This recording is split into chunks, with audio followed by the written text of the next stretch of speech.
At yung mga pangalan pong piatos, yung mga inimbento daw pong mga pangalan na nakatanggap ng pondo, ano po ang Yun po depensa alam doon? niyo po, ay sorry po Ma'am Purina. Go ahead, sir. Opo.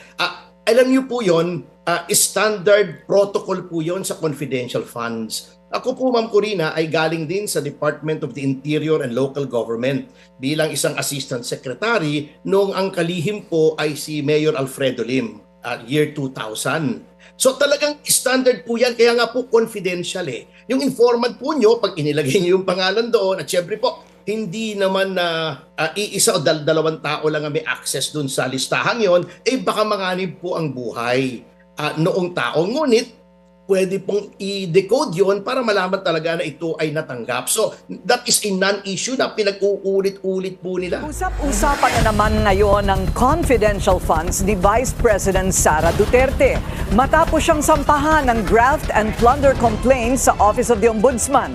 Kaugnay niyan, makakausap natin ngayon si PDP spokesperson Ferdinand Topacio. Magandang gabi po sa inyo, Attorney Topacio. Yes, magandang gabi pong muli, Ma'am Corina. Always an honor and a pleasure. Wow, thank you very much, sir, sa inyong panahon. Sa isang ulat po, layon daw ng pagsasampa na ito ng graft and corruption laban sa bise na pahinain si VP Sara sa 2028. Kayo po ba'y naniniwala dito? Ay opo, at in fact kami nga po ay naglabas na nung kamakalawa ng opisyal na pahayag sa ngalan ng Partido Demokratiko Pilipino na sinasabi po namin, unang-una yan ay mga recycled. Bagamat environmentally friendly ang recycling, ay hindi po yan uubra pagdating po rito sa mga charges. Number two, obvious naman po na ang may mga pakana nito ay yung mga the usual suspects kumbaga, na wala na pong ginawa kundi batikusin si pangalawang Pangulong Sara Duterte sapagkat natatakot po sila ng consequences to their vested interest should the Vice President become President in 2028. Ano ho sa palagay ninyo ang pinakamatibay na depensa ng bise? Well, the strongest defense po, Ma'am Corina, as always, is innocence. Hindi po niya ginawa yan. Ang ngunit sa ilalim din po ng ating mga batas, the person who alleges a crime has the burden of proof of showing that it has been committed sapagkat constitutionally protected po ang presumption of innocence. But in this case, the Vice President, I believe, is merely a victim of political persecution and vendetta. So, mailalabas po ba ang mga bank accounts ni bise? Yun nga po nakakatawa sa mga sinasabi nitong mga characters na ito. Bakit kami ang maglalabas?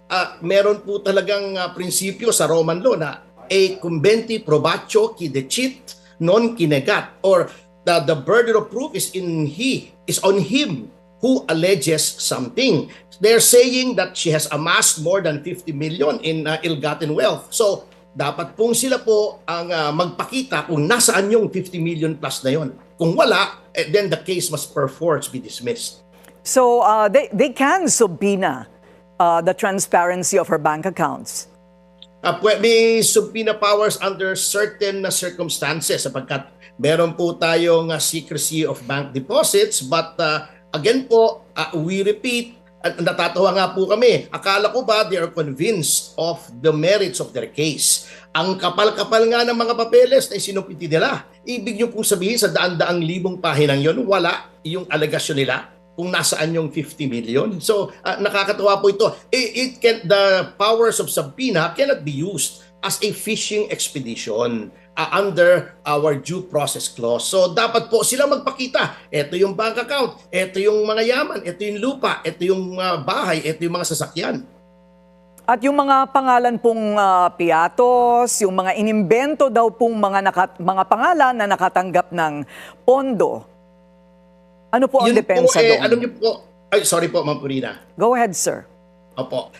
Alam niyo po yon, standard protocol po yon sa confidential funds. Ako po, Ma'am Corina, ay galing din sa Department of the Interior and Local Government bilang isang Assistant Secretary noong ang kalihim po ay si Mayor Alfredo Lim, year 2000. So talagang standard po yan, kaya nga po confidential eh. Yung informant po nyo, pag inilagay nyo yung pangalan doon, at syempre po, hindi naman na iisa o dalawang tao lang ang may access doon sa listahan yon, eh baka manganib po ang buhay noong tao. Ngunit, pwede pong i-decode yon para malaman talaga na ito ay natanggap. So, that is a non-issue na pinag-uulit-ulit po nila. Okay, huling tanong po. Yung affidavit po ng sinasabing dating bagman ni VP Sara, ito pong si Ginoong Ramil Madriaga, ano po ang komento ni VP dito?